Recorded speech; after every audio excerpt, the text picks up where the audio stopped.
जय हिंद साथियों, आप सभी का सृष्टि आईएएस के YouTube चैनल पे बहुत बहुत स्वागत है। मैं राम गोस्वामी आज आपके लिए लेके आया हूँ मुख्य परीक्षा पेपर 2 का पार्ट बी सोशियोलॉजी। जैसा कि आप जानते हैं, सृष्टि आईएएस की जो टीम है वो हमेशा आपके लिए कुछ ना कुछ सेशंस लेके आती रहती है जो आपके एग्जाम पॉइंट ऑफ व्यू से बहुत ज़्यादा हेल्पफुल होते हैं। अब प्री का एग्जाम हो गया है, कट ऑफ का भी जो बाजार था वो जितना गर्म होना था वो हो चुका है। अब आप अपने ऊपर ये विश्वास रखिए कि आपके प्री में कितने मार्क्स सही गए हैं और आप उस मेंस के लिए तैयारी कर रहे हैं कि नहीं। बहरहाल यदि हम ये देख लें कि आप कट ऑफ के फेरे में ना पड़े तो भी हम ये जान लें कि आपको बिना मेंस क्वालिफाई किए तो पोस्ट मिलनी नहीं है। तो चलिए, प्री जो हो गया वो हो गया। अभी आपके पास समय है कि मेंस की कुछ कोर्सेज को या मेंसेस के सिलेबस को आप कैसे पढ़ें। ठीक है, उसी सिलसिले में आज हम आपके लिए लेके आए हैं पेपर 2 का पार्ट बी यूनिट 4 जो सोशियोलॉजी है, और उसको मैं आपको एक ऐसे तरीके से पढ़ाऊंगा कि आपको यह याद भी होता जाएगा, आपके सिनॉप्सिस के थ्रू आपके नोट्स भी बनते जाएंगे। बस आप सभी विद्यार्थियों से ये रिक्वेस्ट है कि वीडियो यदि देख रहे हैं तो आप केवल पेन और कॉपी लेके बैठें और जैसे जैसे मेरे पीपीटी में जैसे जैसे मैं यहाँ समझाऊंगा वैसे वैसे आप नोट मार्क करते चलिए। चलिए तो अब स्टार्ट करते हैं इसको।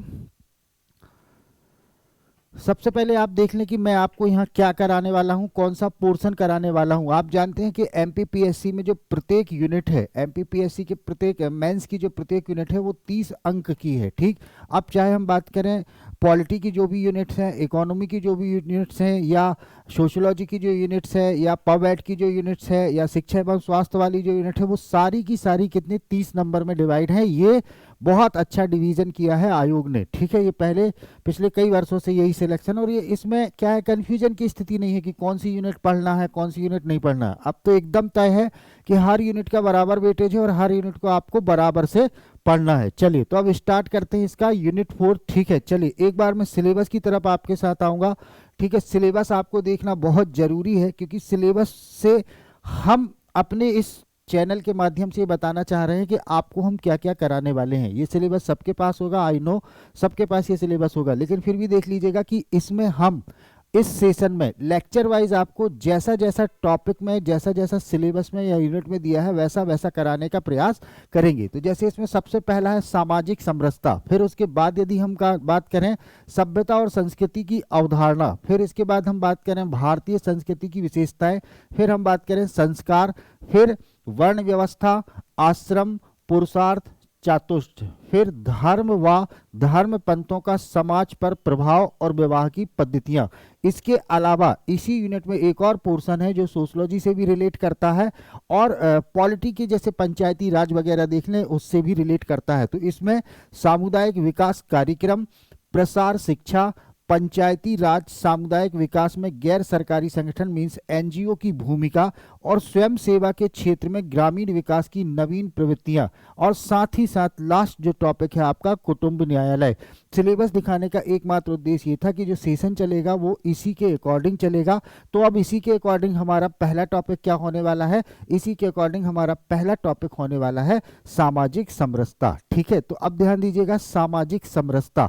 सामाजिक समरसता आपके एमपीपीएससी सिलेबस का पहला टॉपिक है, और सामाजिक समरसता को हम किन किन बिंदुओं से कवर करने वाले हैं ये आपको ध्यान रखना है और आपको नोट भी करना है। ठीक, कोई भी सिलेबस, किसी भी सब्जेक्ट का कोई भी टॉपिक आप कोशिश करिएगा कि इन सारे की पॉइंट्स के आधार पे उसको पढ़िएगा, ताकि कहीं से भी 3 मार्कर या 5 मार्कर आए या 11 मार्कर में कंबाइंड 2-3 चीज पूछ लें तो आपसे पूरा पूरा आंसर्स बने। ठीक, चलिए तो सामाजिक समरसता के यदि हम की पॉइंट्स की बात करें तो सबसे पहले हम इसमें देखेंगे कि सामाजिक समरसता होती क्या है, क्या अर्थ है सामाजिक समरसता का और क्या उसका परिभाषा है। देन उसके बाद हम इसके उद्देश्य देखेंगे कि आखिर सामाजिक समरसता के समाज में या देश के लिए क्या क्या उद्देश्य हो सकते हैं। फिर इसके बाद सामाजिक समरसता के घटक मीन्स ऐसे कौन कौन से तत्व हैं जिनसे सामाजिक समरसता को स्थापित किया जा सकता है। फिर इसके बाद सामाजिक समरसता के बाधक तत्व, मतलब ऐसे कौन कौन से एलिमेंट्स हैं जो समाज में सामाजिक समरसता को स्टिल नहीं होने दे रहे हैं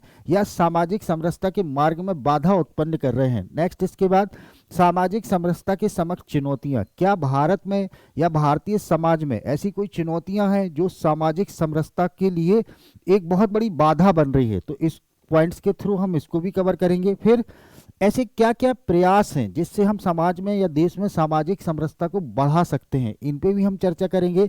फिर नेक्स्ट जो हमारा की पॉइंट्स है वो सामाजिक समरसता का प्रभाव, देश के लिए, समाज के लिए सामाजिक समरसता का क्या प्रभाव है या क्या महत्व है, इसको हम पढ़ेंगे। और सबसे लास्ट में हम देख लेंगे कि पर्टिकुलर इस टॉपिक से आपके क्या क्या संभावित प्रश्न बन सकते हैं, चाहे वो 3 मार्कर हो, चाहे वो 5 मार्कर हो, या फिर वो 11 मार्कर हो। चलिए, तो बिना समय गवाए अब इसको स्टार्ट करते हैं। अब यहाँ पे स्टार्ट करने से पहले एक चीज मैं बता दूं कि ये जितने भी पॉइंट्स हैं, ये ध्यान रखिएगा कि इन सारे की पॉइंट से 3 मार्कर और 5 मार्कर की तो पूरी पूरी संभावना रहेगी। 11 मार्कर में अप्रोच थोड़ी ज़्यादा हो जाती है, तो हो सकता है कि क्वेश्चन कुछ ऐसा बन जाए कि सामाजिक समरसता को समझाते हुए इसके प्रमुख घटकों को बताइए, या सामाजिक समरसता क्या है, इसके प्रमुख बाधक तत्वों को विस्तार से समझाइए। तो हर एक पॉइंट्स आपके लिए बहुत इंपॉर्टेंट होने वाला है। एक बार पुनः आग्रह कर रहा हूं कि पेन और कॉपी लेके बैठें, ताकि सेशन के साथ साथ आप भी अपने की पॉइंट्स में नोट्स बना लें। मानता हूं मैं कि अभी ये जो जनवरी में मेंस हो रहा है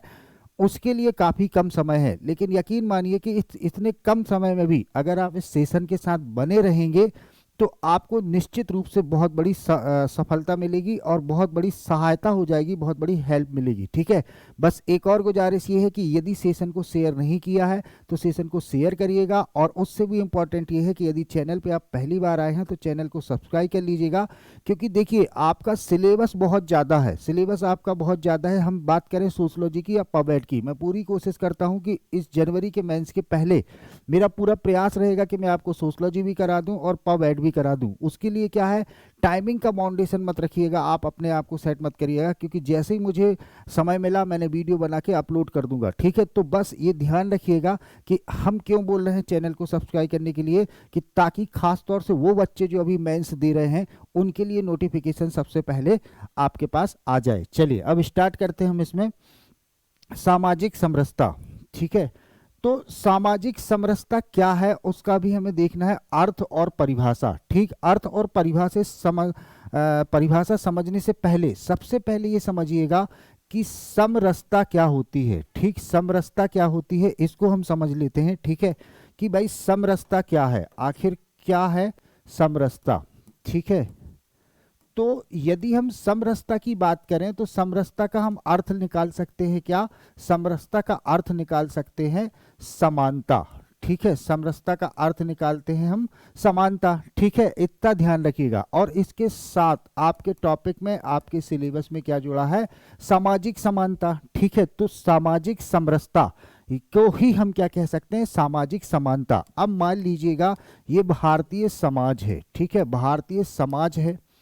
ठीक है, भारतीय समाज। तो अब भारतीय समाज में किन किन पॉइंट्स पे हमें, किन किन बिंदुओं पे हमें असमानताएं देखने को मिलती हैं, तो हम देख लेते हैं कि जैसे लैंगिक असमानता बहुत ज़्यादा व्याप्त है, लैंगिक असमानता। ठीक है, फिर हम देख लेते हैं आर्थिक असमानता।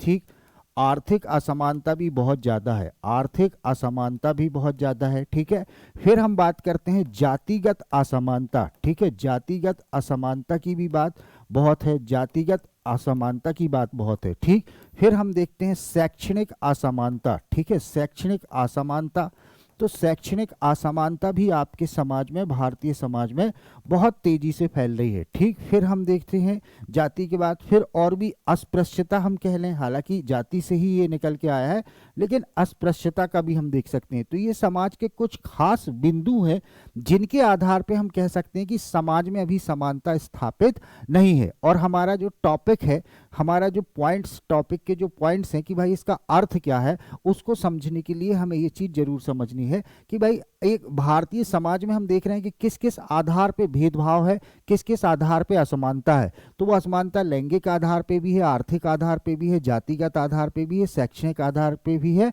ऐसे और कई अन्य आधार भी हैं जिन पे हम भारतीय समाज में असमानता को देख पा रहे हैं। ठीक है, चलिए तो अब देखते हैं, वापस आते हैं कि भाई अर्थ क्या हो सकता है। तो असामान्य अर्थ की यदि हम बात करें तो सामान्य अर्थ में हम कह सकते हैं कि एक ऐसा समाज जहां जातिगत भेदभाव ना हो। ठीक, तो तो उस समाज में हम क्या बोलेंगे कि सामाजिक समरसता स्थापित हुई है। दूसरा अगर हम देखें, एक ऐसा समाज जो अस्पृश्यता रहित हो, जहाँ पे किसी भी प्रकार के छुआछूत की वो नहीं हो, सब में समभाव हो, सब लोग मिलजुल कर रह रहे हो, तो वो सामाजिक समरसता है। फिर हम देखते हैं एक ऐसा समाज जहाँ प्रेम एवं सौहार्द की भावना को विकसित करके सभी लोग आपसी भाईचारे से रह रहे हों, तो वो क्या कहलाएगी, सामाजिक समरसता। फिर हम देखते हैं कि एक ऐसा समाज जहाँ सामुदायिक भावना का विकास हो रहा है। ठीक, तो सामुदायिक भावना, सामुदायिक कम्युनिटीज का मतलब क्या है कि सभी लोग एक साथ मिलजुल कर रहें और सबके दुख दर्द सबके साथ रहें और किसी की व्यक्ति के साथ किसी भी प्रकार का कोई भेदभाव ना करें। तो ये हो गया एक सामान्य अर्थ। मान लीजिए अगर आपसे कोई परिभाषा नहीं आ रही है और मेंस में आपसे पूछ लिया है कि भाई सामाजिक समरसता से आप क्या समझते हो, तो आप लिख सकते हो उसको कि भारतीय समाज में या समाज में जातिगत भेदभाव को समाप्त करना ही क्या है, सामाजिक समरसता। हर एक उससे आप आंसर बना सकते हो। ठीक है, फिर सामाजिक समरसता से आप क्या समझते हो, तो सामाजिक समरसता अर्थात समाज में अस्पृश्यता का उन्मूलन, बिना किसी भेदभाव के समाज की स्थापना। ठीक, फिर प्रेम एवं सौहार्द की भावना और सामुदायिक अर्थ का विकास। तो जो ये सामान्य अर्थ के मैंने 4 पॉइंट्स बताए हैं, इन ये चारों का मतलब कहीं ना कहीं एक है, लेकिन जब हम एग्जाम हॉल में बैठते हैं तो हमें कई बार चीज़ें याद नहीं आती, तो इसलिए मैंने इसको 4 डिवीजन में कर दिया। आप कोई भी एक डिवीजन में लेके आप अपनी परिभाषा लिख सकते हैं। वहीं हम बात करें डॉक्टर मुखर्जी के अनुसार, तो डॉक्टर मुखर्जी ने समरसता को किस तरीके से डिस्क्राइब किया है, ध्यान दीजिएगा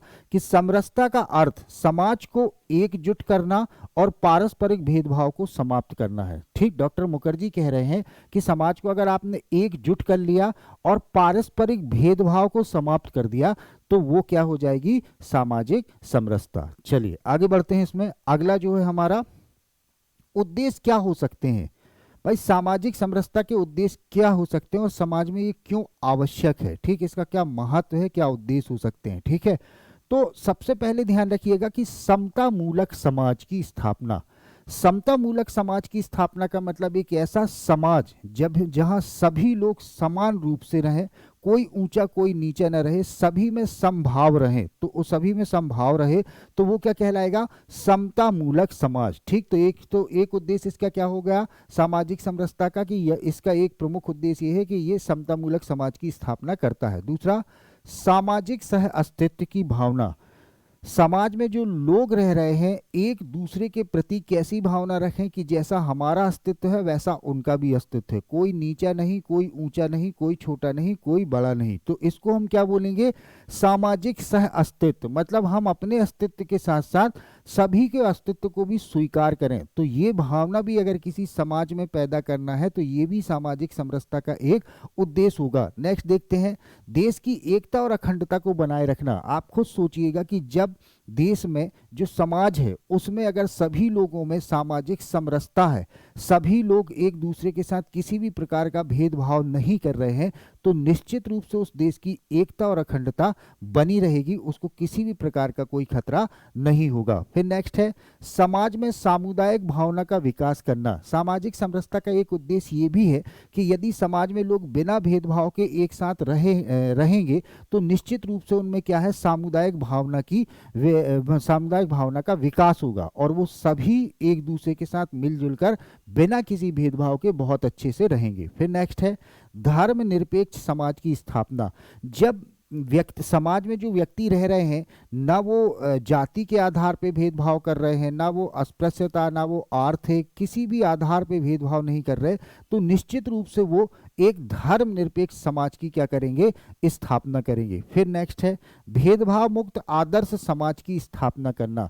सामाजिक समरसता का एक सबसे इंपॉर्टेंट और सबसे मुख्य जो उद्देश्य है वो यही है कि एक ऐसे समाज की स्थापना करना जहां लोगों में किसी भी प्रकार का कोई भेदभाव ना हो और जब कोई दूसरा समाज उसको देखे तो लगे कि हाँ यार ये एक आदर्श समाज है जहां रहने वाले लोगों के बीच किसी भी प्रकार का किसी भी आधार पे कोई भी भेदभाव नहीं है। फिर नेक्स्ट है, अस्पृश्यता का उन्मूलन कर आपसी सौहार्द एवं प्रेम की भावना। सामाजिक समरसता का एक उद्देश्य है कि समाज में जो छुआछूत अस्पृश्यता है उसको समाप्त कर दिया जाए और सभी लोगों के बीच आपसी सौहार्द और प्रेम की भावना का विकास किया जाए। तो ये हमारा हो गया सामाजिक समरसता का उद्देश्य। ठीक है, अब यहीं पे आप ध्यान रखिएगा कि यदि 5 मार्कर में क्वेश्चन आ जाता है कि सामाजिक समरसता के प्रमुख उद्देश्यों को समझाइए, ठीक, तो अप्रोच कम रहेगी, 6-8 लाइन रहेंगी। आप इतना भी अगर लिख दें, कुछ ना लिखने से अच्छा है इतना भी लिख देंगे तो आपको ठीक ठाक मार्क्स मिल जाएंगे। चलिए बढ़ते आगे।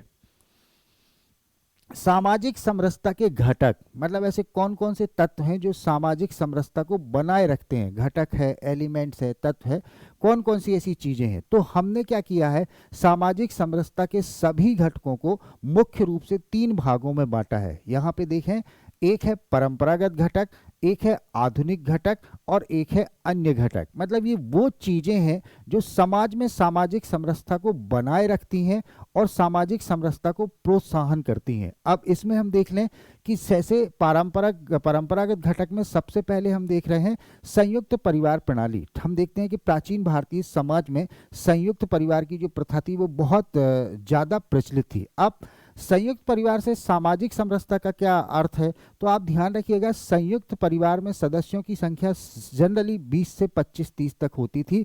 उनमें एक चीज बहुत अच्छी होती थी कि कोई छोटा कोई बड़ा नहीं, हालांकि परिवार का एक मुखिया जरूर होता था जो पूरे निर्णय अंतिम रूप से वही लेता था, लेकिन किसी भी काम को मिलजुल कर करना, दुख के समय सब एक दूसरे के साथ खड़े रहना, तो कहीं ना कहीं संयुक्त परिवार प्रणाली से सामाजिक समरसता का एक भाव दिखता है। ठीक, जबकि आज आधुनिक भारतीय समाज में हम देख रहे हैं कि भाई भाई का नहीं हो रहा है।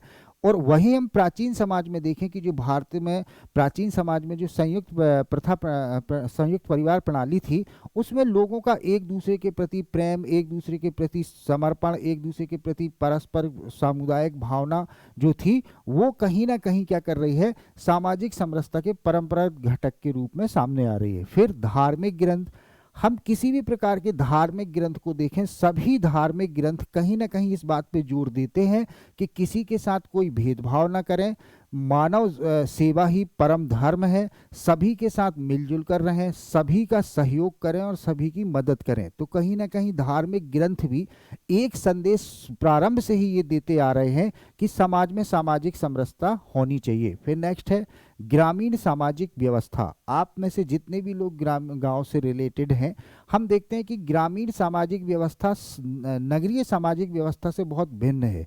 नगरीय सामाजिक व्यवस्था में जहां दिखावा है, ऊंच नीच की भावना है, एक दूसरे को नीचा दिखाना है, वहीं ग्रामीण समाज में, हालांकि वर्तमान में ग्रामीण समाज की भी जो तस्वीर है वो बदली है, लेकिन यदि हम इसके परंपरागत ट्रेडिशनल घटक में अगर ये भी लेते हैं ग्रामीण सामाजिक व्यवस्था, तो इससे क्या है कि गांव है, जो गांव की सामाजिक व्यवस्था है, उसमें बहुत ज़्यादा लोगों के प्रति, एक दूसरे के प्रति त्याग, एक दूसरे के प्रति समर्पण, सौहार्द, परस्पर सहयोग की भावना देखी गई है। तो ये भी एक क्या हो सकता है, इसका परंपरागत घटक हो सकता है। फिर नेक्स्ट है कला।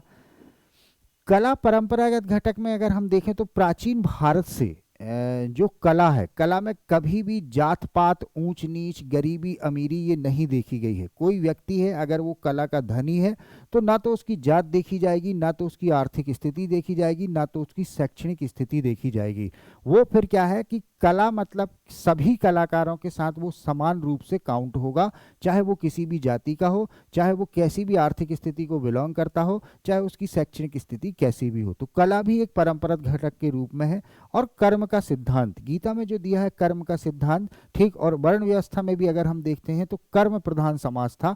मतलब उसमें क्या था कि भाई यदि आप अपने कर्म इंप्रूव कर रहे हो, कर्म अच्छे कर रहे हो, ठीक, तो आप निश्चित रूप से एक अच्छी छवि को बनाओगे। और समाज में जाति प्रधान नहीं है, समाज में आर्थिक स्थिति प्रधान नहीं है, समाज में केवल और केवल क्या है, कर्म प्रधान है। जो अच्छे कर्म करेगा वो समाज में समान रूप से एक अच्छी छवि बनाएगा और अच्छे सम्मान का भागीदार होगा। तो कर्म सिद्धांत भी कहीं ना कहीं सामाजिक समरसता के घटक की बात करता है। फिर नेक्स्ट यदि हम बात करें कि आधुनिक घटक क्या है, आधुनिक ऐसे कौन से एलिमेंट्स हैं जिससे समाज में सामाजिक समरसता स्थापित हो सकती है? तो सबसे बड़ा जो ग्रंथ है आधुनिक जो ग्रंथ कह लें हम, वो क्या है? संविधान। संविधान में जहां अनुसूचित जाति, अनुसूचित जातियों की भी बात कही गई है, जहां सवर्णों की भी बात कही गई है, जहां बहुत सारे ऐसे मूल अधिकारों के द्वारा लोगों को समानता देने का प्रयास किया गया है। यदि हम संविधान के मूल अधिकारों में पहला अधिकार देखें तो वो समानता का अधिकार ही है, जो अनुच्छेद 14 से लेकर अनुच्छेद 18 तक विभिन्न प्रकार की समानताओं का प्रावधान करता है। ठीक है, तो संविधान क्या है? एक आधुनिक घटक है समाज में सामाजिक समरसता स्थापित करने का। फिर दूसरा हम देखते हैं सामाजिक व्यवहार विधान। ठीक है, सामाजिक विधान का मतलब ये है कि हम मोस्टली ये कह सकते हैं कि जो सामाजिक नियम बने हैं, जैसे विधवा पुनर्विवाह हो गया, ठीक है, अस्पृश्यता उन्मूलन के जो नियम हो गए, जितने भी प्रकार के समाज से रिलेटेड विधान हैं, जो एक्ट हैं, वो क्या कर रहे हैं? सामाजिक समरसता को स्थापित करने में महत्वपूर्ण भूमिका निभा रहे हैं। फिर सरकार, गवर्नमेंट भी इस बात पे ध्यान देती रहती है कि कहीं भी किसी भी ऊंच नीच की भावना पे, सांप्रदायिकता के आधार पे या धर्म के आधार पे कोई झगड़ा ना हो। और लोगों के मन में भी कहीं ना कहीं सरकार का ये डर है कि यदि हम किसी भी आधार पे भेदभाव करेंगे, सांप्रदायिक संघर्ष को बढ़ाएंगे, तो सरकार उनको पनिष्ट करेगी, दंड देगी। तो इससे भी क्या हो रहा है? आधुनिक घटक से कि सामाजिक समरसता स्थापित करने में हेल्प मिल रही है। शिक्षा, कहते हैं कि शिक्षा, जो व्यक्ति शिक्षा प्राप्त करता है फिर वो जात पात नहीं देखता, अमीरी गरीबी नहीं देखता है, आर्थिक की बात नहीं करता है। तो शिक्षा से भी क्या हो रहा है? शिक्षा से जो परंपरागत सोच चली आ रही थी प्राचीन भारतीय समाज से, कहीं ना कहीं शिक्षा ने उस सोच को बदला है, समाज में रहने वाले लोगों के नजरिए को बदला है। लोग अब ये सोच रहे हैं कि जैसे उच्च जाति के लोगों को सारी सुविधाओं का अधिकार है, वैसे अब निम्न जाति के लोगों को भी सारी अधिकार है। और शिक्षा के बल पे, संविधान के बल पे, सामाजिक विधान के बल पे अब उच्च जाति के लोग चाहें या ना चाहें, उनको वो सारी चीजें मूल अधिकार के थ्रू, संविधान के थ्रू, सामाजिक विधान के थ्रू या शिक्षा के थ्रू मिलनी ही मिलनी है। तो अब उनकी भी स्थिति क्या हो गई? बिल्कुल समान हो गई। ठीक है, तो किसी भी प्रकार की असमानता नहीं रह रही है। एक ये घटक भी है। ठीक, फिर मीडिया, यदि कोई किसी के साथ अत्याचार कर रहा है, उसका कहीं कोई सुन नहीं रहा है, तो फिर चौथा स्तंभ है ही लोगों के पास मीडिया। तो मीडिया भी कहीं ना कहीं क्या है कि बहुत सारे जन जागरूक प्रोग्राम दिखाती है, जागरूकता फैलाती है कि समाज में संभाव से रहो, किसी भी प्रकार से किसी प्रकार का संघर्ष मत करो, किसी भी प्रकार के भेदभाव को बढ़ावा ना दें। ये सारी चीज मीडिया बहुत अच्छे से कर रही है। तो ये हो गए हमारे आधुनिक घटक। फिर अन्य घटक की यदि हम बात करें कि ऐसे कौन से अन्य घटक हैं जिससे सामाजिक समरसता बनी रह सकती है, तो एक तो है सहिष्णुता। सहिष्णुता की अगर हम बात करें तो सहिष्णुता का मतलब क्या हो जाएगा? सहनशीलता। ठीक, पर इसको सहनशीलता का मतलब ये ना लीजिएगा कि कोई आप पे अत्याचार कर रहा है और आप सहते जाएं। ठीक, सहनशीलता का मतलब ये है कि जैसा हम अपना अस्तित्व स्वीकार करने की सहनशीलता रखते हैं, वैसे सामने वाले का भी रखें। जैसे हम अपने धर्म को सर्वोपरि मानते हैं, वैसे आप सामने वाले के व्यक्ति को भी धर्म को क्या महत्व दीजिए। ठीक, तो सहिष्णुता भी एक अन्य घटक के रूप में है। सहकार्य, ठीक, आप देख रहे हैं कि ग्रामीण समाज में जब लोगों का पलायन हुआ, कहाँ? नगरीय समाज में। ठीक, औद्योगिक नगरीकरण जैसी अवधारणाएं आई, तो क्या है कि अब वहाँ बड़े बड़े कारखाने हैं, सभी लोग एक साथ कार्य कर रहे हैं, सभी लोग एक साथ लंच कर रहे हैं। तो कहीं ना कहीं वहाँ पे आप ये देखेंगे कि जाति पाति की तो कोई बात कर ही नहीं रहा है। हालांकि जाति की बात अब धीरे धीरे गांव में भी कोई नहीं कर रहा है, लेकिन यदि तुलनात्मक रूप से देखें कि नगरीय समाज या ग्रामीण समाज में जाति की जो जातिवाद जो है वो ज़्यादातर कहाँ दिखता है, तो आज भी हम कहेंगे कि ग्रामीण समाज में जातिवाद की झलक ज़्यादा दिखती है। नगरीय समाज में उतना अब हम ये नहीं देखते जात पात। और उसका रीज़न ये है कि बड़े बड़े उद्योग हो गए, बड़े बड़े नगर हो गए, जहाँ विभिन्न प्रकार की जाति के लोग एक साथ रह रहे हैं, सभी एक साथ त्योहार में शामिल हो रहे हैं, सभी एक साथ शादी विवाह में शामिल हो रहे हैं, यहाँ तक कि जो उनका ऑफिस का लंच है वो भी सभी एक साथ कर रहे हैं। तो सहकार्य से भी क्या हो रही है? सामाजिक समरसता स्थापित हो रही है। फिर सामूहिक चेतना। सामूहिक चेतना का मतलब ये है कि आप जिस समूह में रह रहे हैं, ठीक है, देखिए समूह अलग है और समाज अलग है और समुदाय अलग है। तो सामूहिक चेतना का मतलब ये है कि आप जिस समूह के सदस्य हैं, उस सदस्य में जितने भी सदस्य हैं, मतलब जितने और लोग भी हैं उस समूह में, तो उन सभी के प्रति आपको क्या है? चेतनात्मक रवैया रखना है, मतलब सामूहिक, वहाँ कोई व्यक्तिगत चेतना ना हो कि क्या होगी, सामूहिक चेतना, मतलब व्यक्तिगत नहीं सोचना है, वहाँ समूह के बारे में सोचना है, सभी व्यक्तियों के बारे में सोचना है। तो सामूहिक चेतना भी एक अन्य घटक के रूप में है। फिर अहिंसा, ठीक, गांधी जी ने इतना बड़ा पाठ दिया अहिंसा, ठीक। अहिंसा से क्या होगा, इतना तो जरूर होगा कि हिंसा नहीं होगी, ठीक है। और जहां हिंसा को आप रोक पा रहे हैं तो मान के चलिएगा कि वहां सामाजिक समरसता का वो पहला कदम है। आप समाज में अहिंसा का पाठ पढ़ाएं, कोई व्यक्ति किसी से लड़ाई ना करे, तो फिर झगड़े की कोई वजह है ही नहीं, तो हम कहेंगे ना कि समाज में सभी लोग समरसता से रह रहे हैं, ठीक। फिर नैतिकता, ठीक, एक जो मोरालिटी होती है, जो नैतिकता होती है, वो भी कहीं ना कहीं ये कहती है कि भाई हम किसी आधार पे किसी के साथ भेदभाव क्यों करें। अब हम 21वीं सदी में रह रहे हैं जहां हम किसी भी प्रकार से किसी भी व्यक्ति के साथ भेदभाव नहीं कर सकती, तो ये नैतिकता भी एक क्या है, सामाजिक समरसता के अन्य घटक में है। अब यहाँ पे आपको ध्यान रखना है, केवल पॉइंट वाइज इनको याद कर लेना है कि सामाजिक समरसता के घटक, ठीक। अब ऐसा क्वेश्चन तो नहीं आएगा कि भाई सामाजिक समरसता के घटकों का वर्गीकरण कीजिए, लेकिन मान लीजिए आयोग ने ऐसा पूछ भी लिया, तो आप ट्रेडिशनल जो है, ठीक, और जो अभी आधुनिक हैं और जो अन्य घटक हैं, इन पे थोड़ा सा ध्यान रखिए। इस टेबल का आप चाहे तो स्क्रीनशॉट ले लें, चाहे तो नोट कर लें, ठीक। स्क्रीनशॉट लेंगे तो लगेगा कि आप मेहनत करना नहीं चाह रहे, नोट कर लेंगे तो लगेगा कि नहीं, आप अपने सिलेक्शन के प्रति सचेत हैं। चलिए आगे देखें, सामाजिक समरसता में बाधक तत्व क्या क्या है। अभी हमने यहाँ पे क्या देखा कि ऐसे कौन से एलिमेंट्स हैं, कौन से तत्व हैं, कौन से घटक हैं जिनसे सामाजिक समरसता स्थापित हो रही है। अब हम उन पे भी चर्चा कर लें कि समाज में ऐसा क्या है जो सामाजिक समरसता को स्थापित होने नहीं दे रहा है, ठीक है। तो सामाजिक समरसता के बाधक तत्व, अब सामाजिक समरसता के बाधक तत्व में एक तो आरक्षण है, ठीक है। और आरक्षण एक ऐसा मुद्दा है जो कभी सॉल्व नहीं हो रहा और जिस पे चर्चा करना भी थोड़ा सा राजनीतिक मोड़ ले लेता है, तो उस पे चर्चा करने से मैं बचता हूँ, ठीक। हालांकि उस समय स्थिति ऐसी थी कि आरक्षण पॉलिसी लाई जाए, लेकिन अब उससे हो क्या रहा है, उससे ये हो रहा है कि भाई आप जहां अनुच्छेद जो आपका 16 है वो क्या बोलता है कि अवसर की समानता बात कर रहा है, ठीक। अनुच्छेद 16 राज्य को निर्देश देता है कि आप किसी भी नागरिक के साथ उसकी धर्म, जाति, लिंग, जन्म स्थान के आधार पे सरकारी नियोजन में किसी प्रकार का भेदभाव नहीं करोगे। और उसके अपवाद के स्वरूप में क्या है, आरक्षण। तो आरक्षण में क्या हो रहा है, जिनको फायदा मिल रहा है उन्हें तो बहुत अच्छा, जिनको फायदा नहीं मिल रहा है वो उन्हें दो वर्ग बना लिए, एक जिनको फायदा मिल रहा है वो अलग वर्ग और एक जिनको फायदा नहीं मिल रहा है वो अलग वर्ग। तो इससे हो क्या रहा है, सामाजिक समरसता में ये बाधा पहुंचा रहा है आरक्षण, ठीक। फिर दूसरा है भाषावाद। भाषावाद का मतलब क्या है कि भाई हमारा ही भाषा सर्वश्रेष्ठ है, ठीक, हम आपकी भाषा को नहीं मानते, हमारी। तो भारत जैसा एकता में इतनी ज़्यादा विविधता दिखती है और उसका ये परिणाम ही है कि भारत में रीजनल बाई कहते हैं कि हर 50 किलोमीटर में बोली चेंज हो जाती है, तो कहीं ना कहीं ये भाषा का ही परिणाम है, ठीक।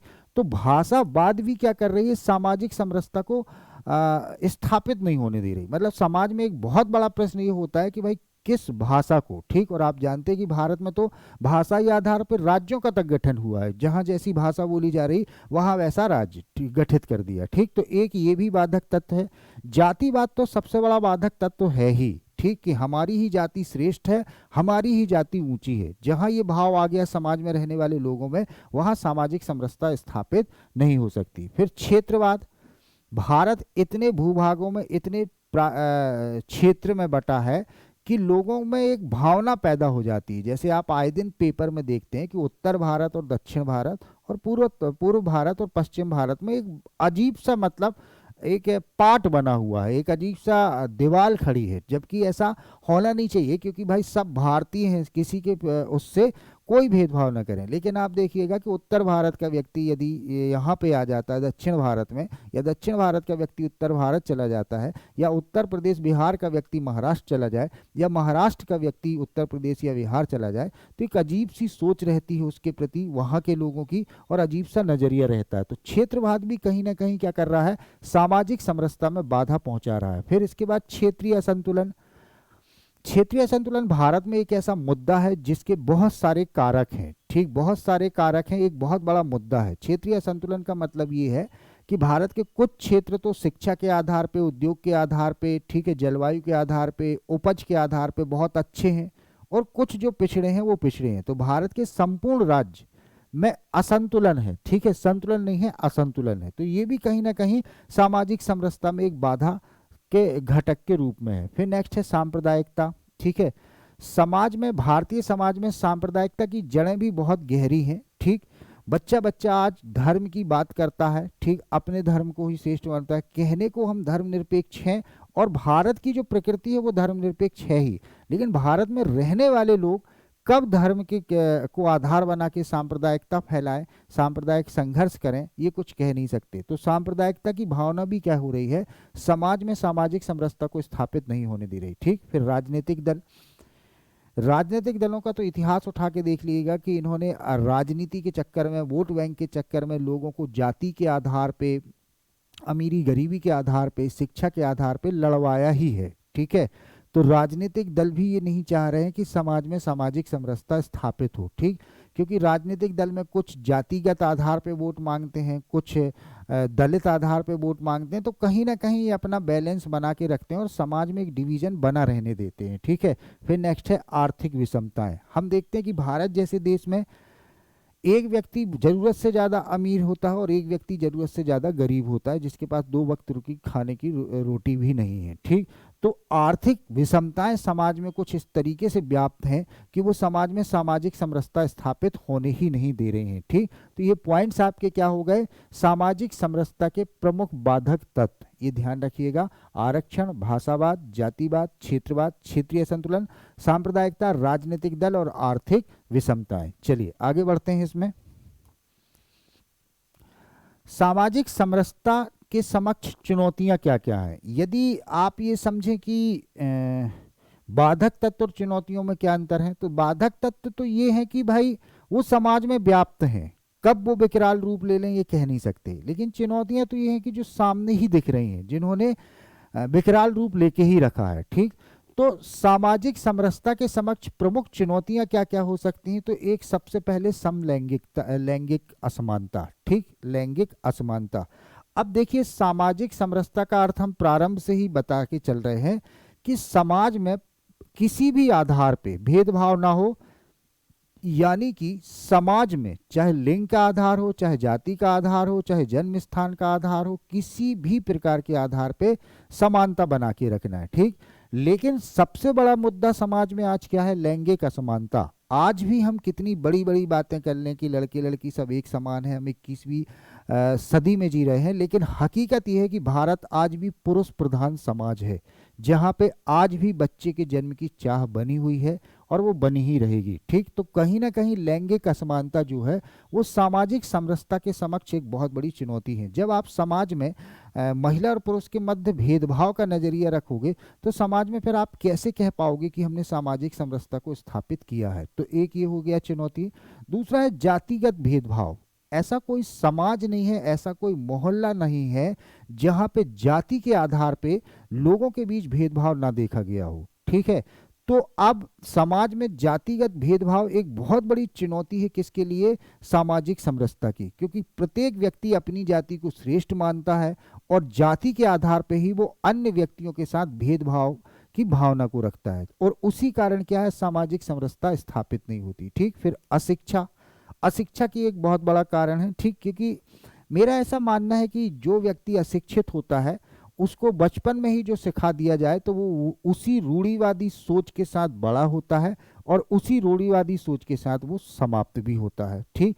लेकिन उसके विचार को, उसके भाव को, उसके नजरिए को आप नहीं बदल सकते, क्योंकि उसने अपनी प्राथमिक पाठशाला परिवार में जो सीखा है वही उसके लिए सब है। लेकिन इसके जस्ट अपोजिट यदि हम शिक्षा की बात करें तो जब एक व्यक्ति स्कूल विद्यालय जाता है, कॉलेज जाता है, 4 तरह के लोगों से मिलता है, सिलेबस को पढ़ता है, विभिन्न प्रकार की जो पढ़ाई है वो करता है, तो कहीं ना कहीं उसके जो सोचने का नज़रिया है वो चौतरफा हो जाता है, मतलब वो संकीर्ण सोच वाला नहीं है, फिर वो हर पॉसिबिलिटी पे तर्क विचार करने की शक्ति रखता है, ठीक। लेकिन यहाँ बात हो रही है अशिक्षा की और ये समक्ष चुनौती है कि समाज में जब जितनी अशिक्षा भी फैली है, तो या ये कह लें कि भारतीय समाज में जितने लोग भी अशिक्षित हैं वो अपनी रूढ़िवादी सोच को कभी नहीं सुधार पाएंगे और उसी सोच के चक्कर में क्या हो रहा है कि समाज में सामाजिक समरसता के समक्ष चुनौती आ रही है। फिर नेक्स्ट है धार्मिक असहिष्णुता, ठीक, धार्मिक असहिष्णुता का मतलब ये है कि हम अपने धर्म के अलावा किसी और के धर्म को सहन ही नहीं कर पा रहे हैं, और इसी चक्कर में क्या है कि फिर सांप्रदायिक दंगे जन्म लेते हैं, जिससे सामाजिक समरसता के मध्य समक्ष एक बहुत बड़ी चुनौती उत्पन्न हो जाती है। फिर जाति प्रथा, हम देखते हैं कि जाति प्रथा में इतने कठोर नियम होते हैं कि जिनका पालन कर पाना आज के समय में संभव नहीं है। हम सिर्फ बात प्रेम विवाह की नहीं कर रहे हैं, बहुत सारी जाति प्रथा जो भारत में फैली है उसमें जातियों ने अपने सदस्यों के लिए इतने कठोर नियम बना दिए हैं। हालांकि कुछ नियम शिथिल होते हैं, बट कुछ नियम इतने कठोर होते हैं कि वो कानून से भी बढ़ के होते हैं। ठीक, तो जाति प्रथा भी एक प्रकार से क्या है, सामाजिक समरसता के समक्ष चुनौती है। और फिर अस्पृश्यता, ठीक है, अस्पृश्यता और जाति प्रथा लगभग एक दूसरे से इक्वल हैं, लेकिन दोनों अपने अपने अर्थ में अलग हैं। जाति प्रथा अलग है, अस्पृश्यता अलग है। अस्पृश्यता का मतलब ये है कि छुआछूत की भावना। हम ये नहीं बोल रहे कि अस्पृश्यता का भाव तभी आएगा जब एक बिल्कुल उच्च जाति का हो, जब एक निम्न जाति का हो। एक जाति में जो उपजातियां होती हैं ना, उनमें भी आप देखेंगे कभी कभी छुआछूत या अस्पृश्यता का भाव आएगा कि नहीं, हम उनके यहाँ नहीं जाएंगे, वो तो हमसे छोटे वाले हैं, और हमारा जो गोत्र है वो उनसे बड़ा वाला है। ठीक, तो इस टाइप की बातें आपको देखने को मिलती हैं। तो ये हो गया सामाजिक समरसता के समक्ष चुनौतियां। फिर नेक्स्ट यदि हम देखें, सामाजिक समरसता को बढ़ाने के लिए हम क्या प्रयास कर सकते हैं, सरकार अपने स्तर पे क्या प्रयास कर सकती है, समाज में रहने वाले व्यक्ति अपने प्रकार से क्या प्रयास कर सकते हैं, उनको देखिएगा। ठीक, तो सामाजिक समरसता यदि भारत जैसे देशों में, ठीक, या भारतीय समाज में सामाजिक समरसता को बढ़ाना है, तो उसके लिए सबसे पहले आपको सभी भाषाओं का समान रूप से विकास करना है। किसी भी भाषा को हमें बहुत ज़्यादा बढ़ावा नहीं देना है, या किसी भी भाषा को हमें बहुत ज़्यादा डिमोटिवेट भी नहीं करना है। तो सबसे पहले भाषाओं का विकास करोगे, जब सभी भाषाएं समानता लिए होंगी तो समरूपता भी बढ़ेगी। ठीक है, समरसता, सॉरी। फिर नेक्स्ट है क्षेत्रीय संतुलन को स्थापित करना। आप देखें कि भारत में विभिन्न राज्यों में विभक्त है। अब अलग अलग क्षेत्र में आप कोशिश करिएगा कि क्षेत्रीय असंतुलन ना हो, बल्कि क्षेत्रीय संतुलन हो। जहां उद्योग धंधे प्रॉपर पहले से हैं, अब वहां पे कोई प्लान ना लगा के ऐसे राज्यों में या ऐसे क्षेत्रों में लगाएं जहां उद्योग धंधे के नाम पे कुछ है ही नहीं। ठीक, शिक्षा भी जहां पे 100% के आसपास लिटरेसी जा रही है, तो वहां फोकस ना करके उन राज्यों में किया जाए जहां पे लिटरेसी रेट बहुत कम है। ठीक है, तो ये क्या हो जाएगा, क्षेत्रीय संतुलन स्थापित करके भी आप सामाजिक समरसता बढ़ा सकते हैं। फिर आर्थिक विषमता को भी दूर करना है। आर्थिक विषमता को दूर करना है, उसके लिए क्या करना है, आपको रोजगार क्रिएट करना है। ठीक है, आपको रोजगार के साथ साथ व्यावसायिक शिक्षा को बढ़ाना है। आपको फिर कमजोर वर्गों के लिए विशेष योजनाएं लाना है, तो उससे भी क्या होगा, आपकी सामाजिक समरसता बढ़ेगी। ठीक, फिर आरक्षण नीति में विशेष सुधार करना है, और आरक्षण नीति में सुधार करना कोई बहुत आसान काम नहीं है, बहुत ज़्यादा कठिन काम है, लेकिन ये डिमांड है, वर्तमान की ये डिमांड है कि यदि भारतीय समाज में आपको सामाजिक समरसता स्थापित करना है तो आरक्षण की पॉलिसीज को सुधारा जाए। ठीक, तो एक ये भी हो गया चुनौती। फिर चुनौती नहीं, प्रयास। ठीक, फिर भारतीय संस्कृति के आदर्शों एवं मूल्यों को प्रोत्साहन देना। ठीक है, अब भारतीय संस्कृति के आदर्श और मूल्य क्या हो सकते हैं, सच बोलना है, बड़ों का सम्मान करना है, परस्पर सहयोग करना है, ठीक, वसुदेव कुटुंबकम की भावना है, विश्व धर्म समधर्म की भावना है, विश्व शांति की भावना है, अंतर्राष्ट्रीय शांति की भावना है।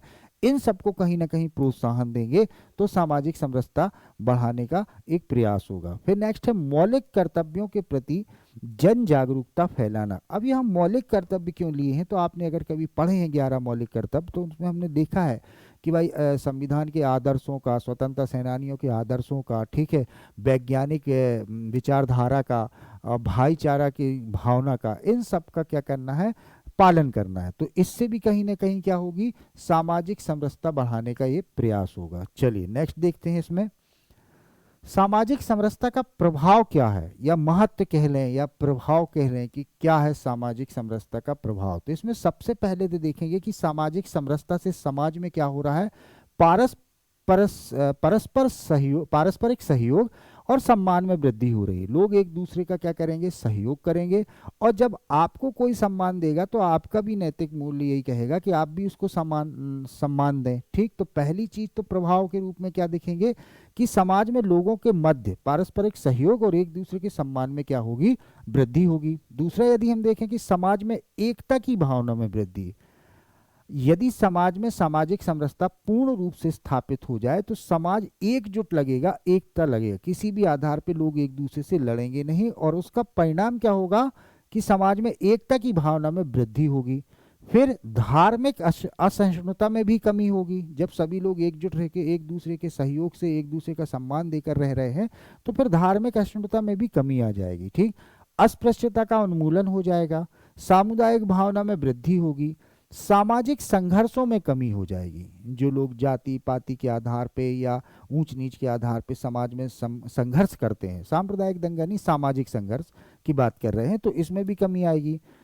और राष्ट्रीय एकता में वृद्धि कैसे आएगी कि जब समाज में एकता है, पूरा समाज एकजुट है, जब भारतीय समाज में एकता है तो निश्चित रूप से राष्ट्रीय एकता में भी वृद्धि होगी और सामाजिक भेदभाव में पूरी तरीके से कमी हो जाएगी। किसी भी आधार पे कोई भी व्यक्ति किसी अन्य व्यक्ति के साथ भेदभाव नहीं करेगा। तो ये क्या हो जाएगा हमारा सामाजिक समरसता का प्रभाव।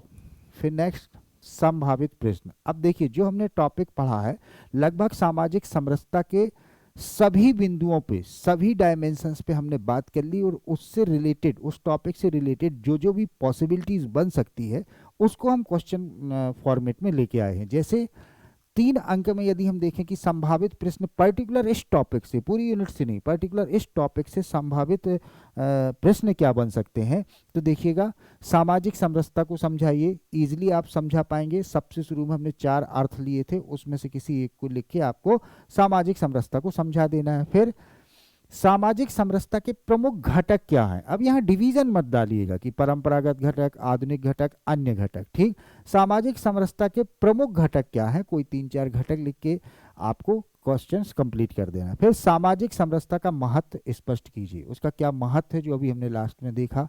ठीक है, कि सहयोग में वृद्धि होगी, संघर्षों में कमी होगी, ठीक, राष्ट्रीय एकता में वृद्धि होगी।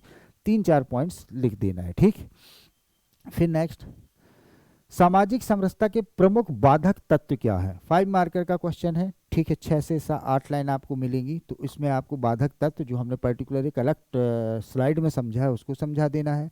सामाजिक समरसता के प्रमुख उद्देश्य क्या है, इसकी भी अप्रोच आप पूरी कर देंगे। सामाजिक समरसता देश की एकता और अखंडता के लिए आवश्यक क्यों है, समझाइए। इसमें 3-4 हमको डायमेंशंस लेना है कि भाई ये लोगों में सांप्रदायिकता को कम करता है, ठीक है, राष्ट्रीय एकता को बनाए रखता है, समाज में एकजुटता और एकता को बनाए रखता है, और ओवरऑल फिर क्या होता है, देश की एकता और अखंडता के लिए आवश्यक है। क्यों है पूछा है, आपको वो समझाना है कि क्यों आवश्यक है। फिर नेक्स्ट, 11 अंक में यदि हम देखें तो 11 अंक में आप देखिएगा कि कनेक्ट रहेगा क्वेश्चन, क्योंकि एक क्वेश्चन ना होके जनरली हम देखते हैं आयोग के जो प्रश्न पत्र हैं, ऐसा नहीं कि एक नहीं होता। कनेक्ट का मतलब ये कि जैसे सामाजिक समरसता क्या है, एक प्रश्न ये है, इसके समक्ष कौन कौन सी चुनौतियां हैं, व्याख्या कीजिए। तो यहाँ सामाजिक समरसता का अर्थ और प्लस चुनौती वाला पोर्शन उठा के आपको लिखना है। फिर नेक्स्ट, सामाजिक समरसता के बाधक तत्वों का वर्णन कीजिए। तो सामाजिक समरसता के बाधक तत्वों का वर्णन कर रहा है, 2 पेज की आपकी अप्रोच होनी चाहिए, क्योंकि 2 पेज 200 शब्द मिलेंगे आपको। ठीक है, तो इसमें बाकायदा आप एक पैरा में सामाजिक समरसता को समझा सकते हैं, उसके तत्वों का वर्गीकरण कर सकते हैं, एक डायग्राम बना सकते हैं, और फिर तत्व के बारे में 1-1, 2-2 लाइन लिख सकते हैं। फिर नेक्स्ट है, सामाजिक समरसता को समझाते हुए इसके विभिन्न घटकों पर चर्चा कीजिए। ठीक, सामाजिक समरसता को जो समझाना है और उसके विभिन्न घटक हैं, इसको डिवीजन करके आपको बता देना है कि परंपरागत घटक क्या है, आधुनिक घटक क्या है, अन्य घटक क्या है। ठीक है, तो ये आज का हमारा सेशन था, जो एक ही टॉपिक हमने आज इसमें कंप्लीट किया, सामाजिक समरसता। ठीक, इसके अलावा मेरा एक और प्रयास रहेगा, पर उसमें मैं अभी आपको आश्वस्त नहीं करूंगा, ये थोड़ा सा आप लोगों का सपोर्ट भी मुझे चाहिए। यदि आप लोग ऐसा चाहते हैं कि कुछ आंसर राइटिंग सेशन भी हो जाए, ठीक, तो आंसर राइटिंग सेशन में 3 मार्कर को कैसे लिखना है, 5 मार्कर की क्या अप्रोच होनी चाहिए, 11 मार्कर में क्या क्या चीज़ें जरूरी हैं जो ऐड करना है, डिमांड क्वेश्चंस की क्या है, हम कैसे क्वेश्चंस लिख रहे हैं, क्वेश्चन की फॉर्मेटिंग कितने सेकंड में हो जानी चाहिए, क्वेश्चन में क्या क्या चीज़ें ऐड करना है, ये सारी चीज़ों के बारे में मैं कोशिश करूंगा कि एक दो लेक्चर लेके आऊं, एक दो सेशंस लेके आऊं। लेकिन अगर आप लोगों का सपोर्ट और आप लोगों की डिमांड रही तो फिर मैं इसको भी कंटिन्यू करूंगा। चलिए, तो अब मैं राम गोस्वामी आप सभी विद्यार्थियों से विदा लेता हूं। जल्द ही मिलते हैं ऐसे ही किसी एक नेक्स्ट सेशन की तरफ। धन्यवाद।